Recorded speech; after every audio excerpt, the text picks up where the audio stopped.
Welcome back to the Built for the Trades channel. I'm Dan Dowdy, the founder of Built for the Trades.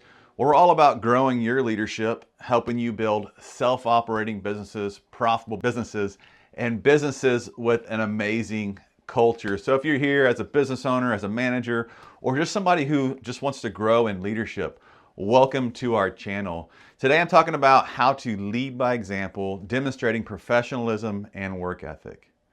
Now, you may be thinking, okay, this is pretty much common sense, but let me tell you a story about myself and my own plumbing business. You see, I got to a point where I could stop working with my tools. I had enough technicians in the field doing the work, I had the office staff in place, and it wasn't like an instant change where I just started slacking off, but it was like slowly. I would start showing up a few minutes late, I would start leaving a few minutes early. You know, I stopped going out in the field and assisting my technicians with plumbing issues or troubleshooting issues. I stopped being there to answer and cover the phones whenever my team couldn't do it. And I started to get on that road of slacking off. And what happened is I started to build like a little bit of resentment. And, oh, Dan's just the owner. He can do what he wants. And next thing I know, enough was enough. I lost some technicians and I found myself back in the truck turning the tools again.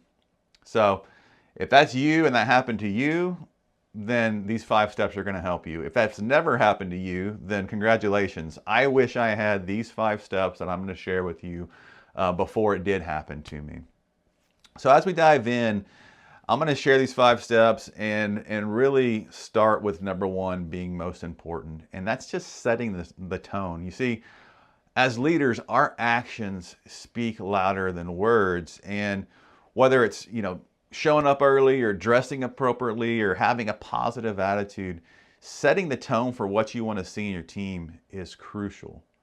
I mean, even to the point where, you may be wearing the same attire as your technicians because you want to show them that, hey, this is a dress code and I want you to be in dress code.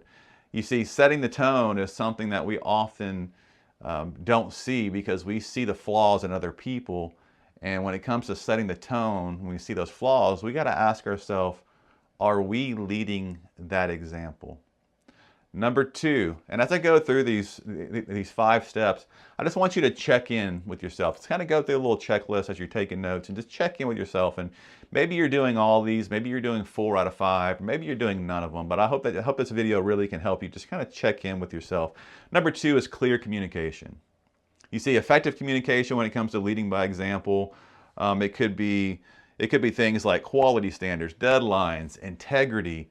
Is so crucial to set clear communication. Put it in writing when possible. Set the expectations up front.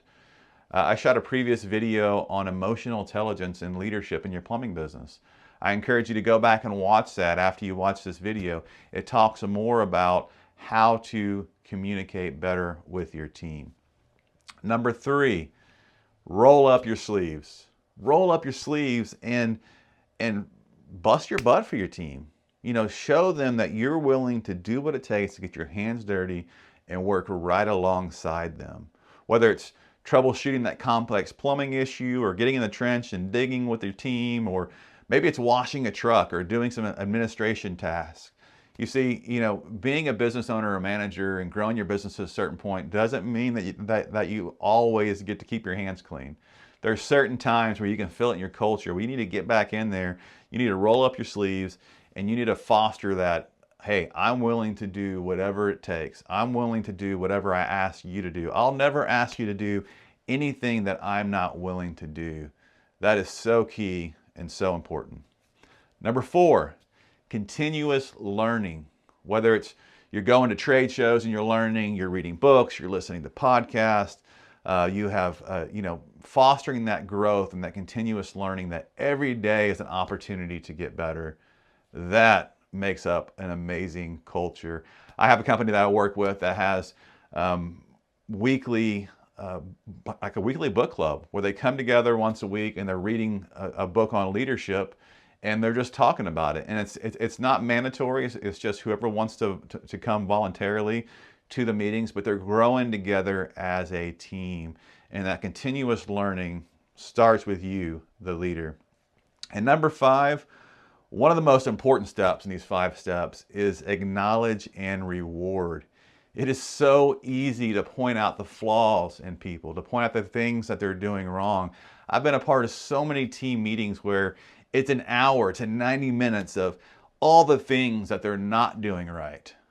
And they leave and they're like, why is my team not responding? Why are they not getting better in these weekly meetings? It's because your weekly meetings have turned into a bitch fest. Instead of taking some time to acknowledge and point out some of the things that your team is doing right. So whether that's through tangible rewards like bonuses or spiffs, or it's just through, verbal communication of, man, y'all are doing a good job, or pointing out somebody who did something right and pointing it back to your core values.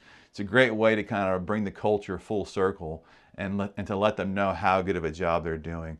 Realizing that acknowledgement and rewards are very important when it comes to leading by example. So it's not just about being a boss, it's about being a leader that your team respects and admires, right?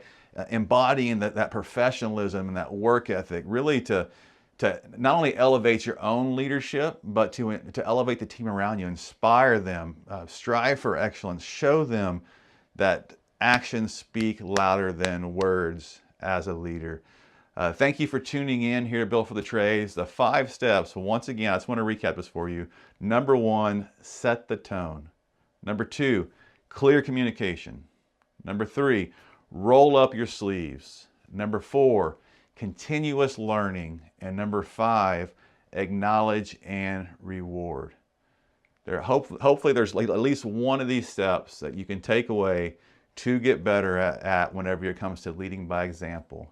If you have found that this information is helpful for you in your business, please like, subscribe, share this with somebody else that you know will gain value from this. And remember that leading by example goes a long ways in building a great culture and building a thriving business. Hope you have an amazing day, and I'll see you in the next video.